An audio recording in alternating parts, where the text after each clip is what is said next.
was trying to catch a butterfly. I was trying to catch a poet.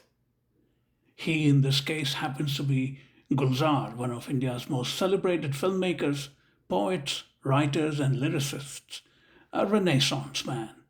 I happens to be the well known writer and pioneering editor Sathya Saran, whose latest book, Caged Memories Have Names, is an English translation of Gulzar's writings and musings in Hindi. Given his inimitable style of poetic constructs that deploy and employ words that otherwise would have been writhing out of disuse in the Shabdkosh or Hindustani dictionary, Sathya Saran had an exacting task. Sample this original in Hindustani by Gulzar about the neighborhood in Old Delhi where the great Urdu poet Mirza Ghalib lived. बल्ली मारा की मोहल्लों की वो पेचीदा दलीलों की सी गलियां, सामने टाल के नुक्कड़ पे बटेरों के कसीदे, गुड़गुड़ाती हुई पान की पीकों में वो दाद वाह वाह, चंद दरवाज़ों पे लटके हुए बोसीदा से कुछ टाट के पर्दे, एक बकरी के मिमियाने की आवाज़ और धुंधलाई हुई शाम के बेनूर अंधेरे साए. Satya Saran appears to have acquitted herself impressively. Read the book just released by Penguin India. She spoke to Mayank Chai Reports from Mumbai.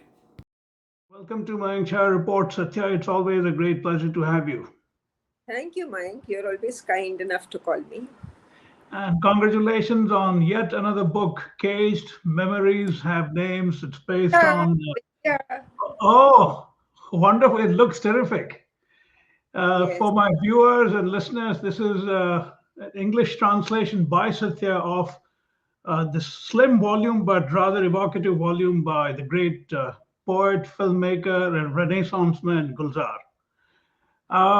Tell me how you came to it, because it's not very often that film poets and film lyricists get translated into a whole book. Of course, Gulzar is much, much more than that. Okay, I did a book on Gulzar's Angur some time ago, and he liked it a lot, and he said, let's do something else together. And I said, I'm game. I mean, you don't have to ask me twice. And then he sent me a couple of poems out of the blue saying, can you try translating this? Which I did. And then he said, okay, and that's how slowly the book happened. You know, translating poetry from any language to any other language is always exacting, but translating from Hindustani, Urdu to English is even more so. While the former, like I was saying, is effortlessly evocative and whimsical, the latter is direct, no nonsense, and businesslike. How did you manage to bridge the two? I think I tried to get under the meaning of the words and understand his mood, his emotion, and where he came from. And the simpler part was that it was about people one knew or knew of. So that made it easier. You could catch the fact that he was drawing a portrait in a few lines. And if you know Salal Chowdhury's music, you know exactly where the poem is coming from, you know. Or if you knew Van Gogh's paintings, you know where that poem was coming from. So I think that helped a lot. And I did not attempt too much to make it sound exactly the same. I tried to use the cadences of English rather than of Hindi. You know, interesting you should mention cadence, because that was my next question. Cadence is a crucial element in Hindustani poetry, or for that matter, any poetry. What were your challenges finding matching cadence in English? As I said, I didn't try to match it. I just tried to get the same feel, you know. And I think where it worked was, as Gulzar Sahab said, it worked with you because you are a poet. I didn't think of myself as a poet, but he did. So he saw the fact that some of my writing does have poetic qualities. So he says, you think like a poet. So it was easier to catch that rhythm without even realizing you were catching it. Yeah. The often charmingly overwrought and hyper imaginative nature of Gulzar's poetry is evident in Gud Ki Bheli, for instance, where he talks about a chunk of good or jaggery melting under the sun and trickling down the face of the villager being himself, carrying it, and he's obviously referring to the great Rabindranath Tagore's poetry. Tell me a bit about it. I was quite struck by the whole imagery of that.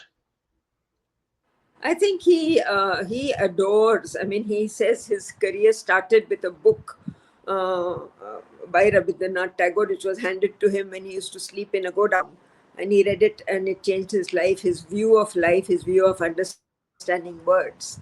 So he adores Rabindranath Tagore, and I think he sees himself as someone who has imbibed some of his language, some of his conceits in writing, and that is the good that is trickling on, which he's licking up quickly and ardently.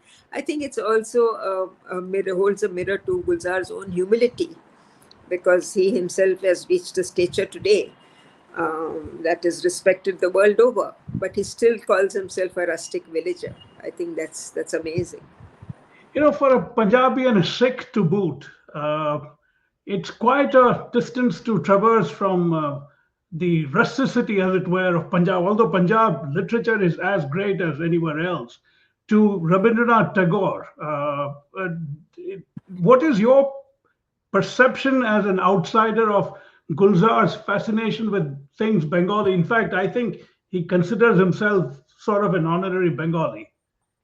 Well, I think anybody who has been influenced, I consider myself a little bit Bengali, a little bit Okay. Assamese.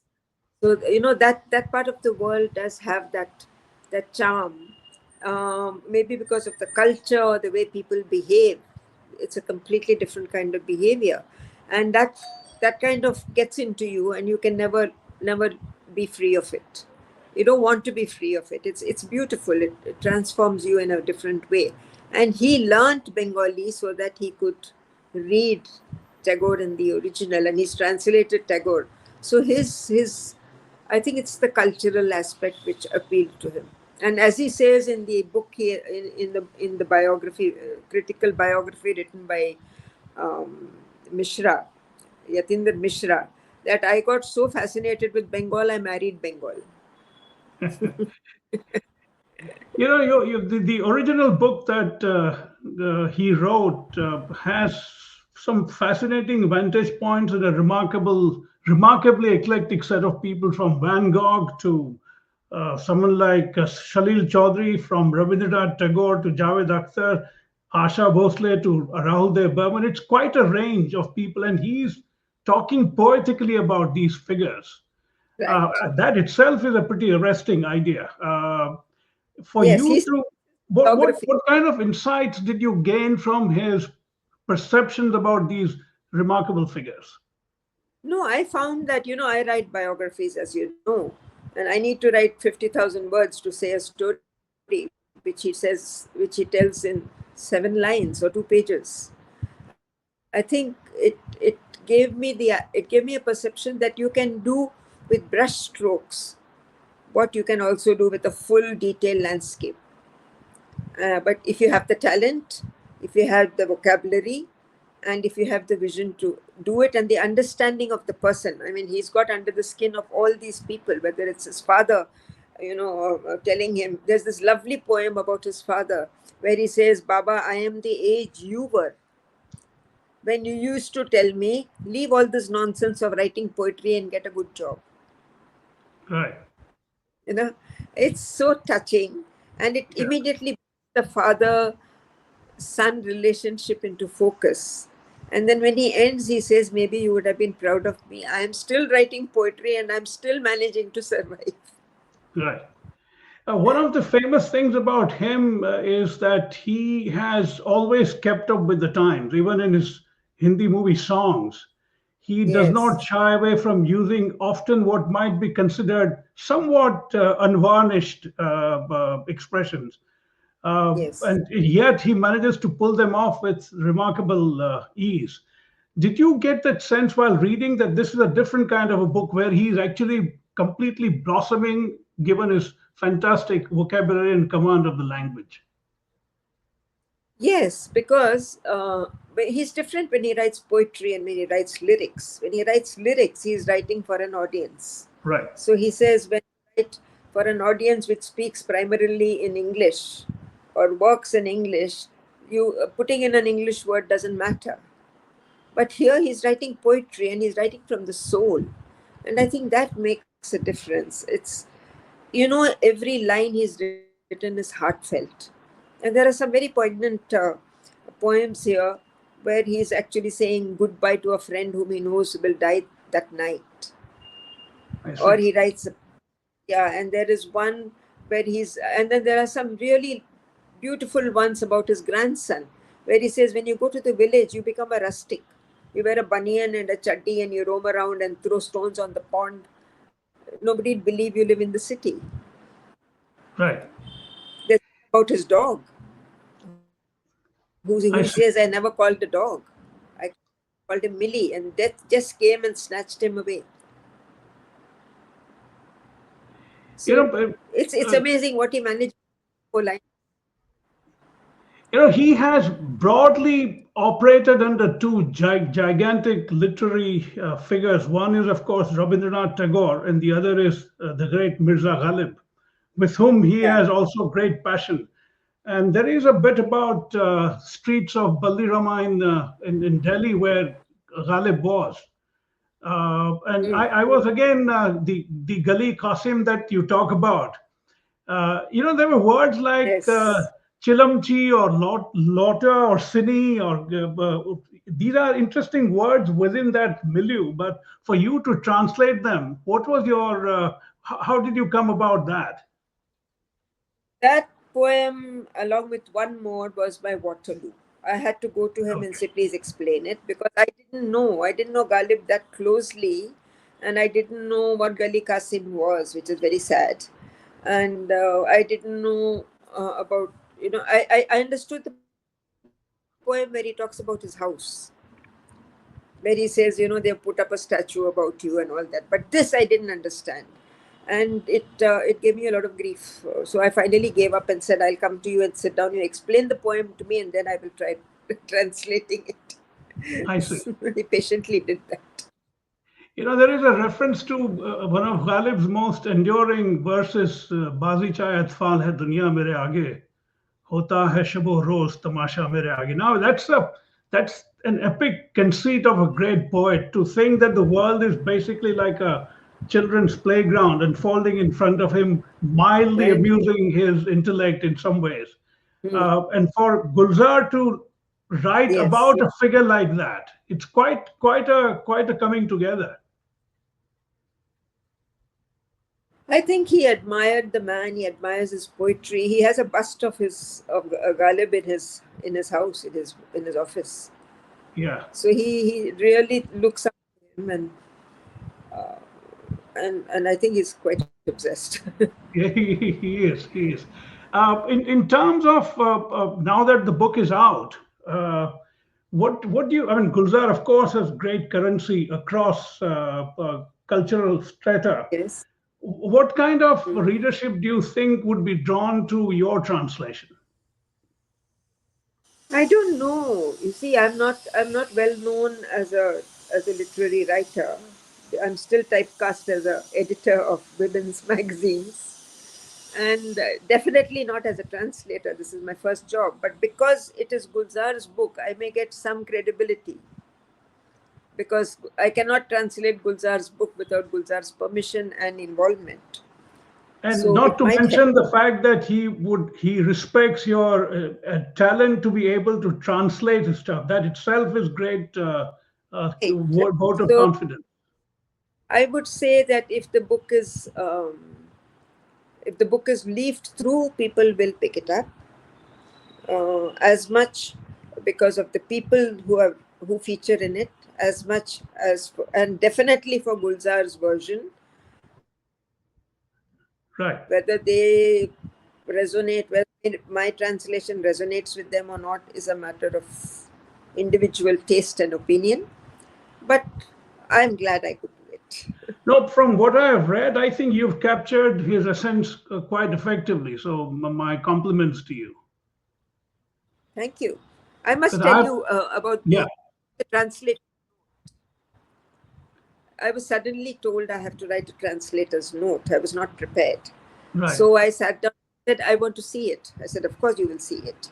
So I wrote it, and it was all, I'm in awe of Gulzar. Uh, He's this, he's that, he's that. So he looked at it and he says, this is not you. Yeah, Like you write. Tear this up. And then I didn't dare for a month and a half to even think of writing it. And then it came. And then he said, this is what I was waiting for. So he can be critical, he can be tough on you. yeah. And sometimes for a single word, we have sat, he's not happy with the word that he suggests, and he says, you suggest something that takes off from this mood. And I keep suggesting and suggesting and suggesting, and suddenly he says, yes, that's the one. But people may not realize, given his soft demeanor to the public outside, they may not realize that he's a pretty exacting person in terms of the standards that he wants to enforce, I suppose. Let me tell you another story. There is this lovely poem on for Hari Prasad Chaurasia called Bansi. It's the Bansi talking, right? Right. Or about the Bansi. And in that, when I translated it, I had said but. The Bansi never reveals. He said, why do you want that but? Remove the but.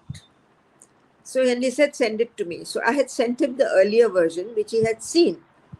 And then I removed the but and I sent it to his assistant for forwarding to the press, because it was a last minute add on.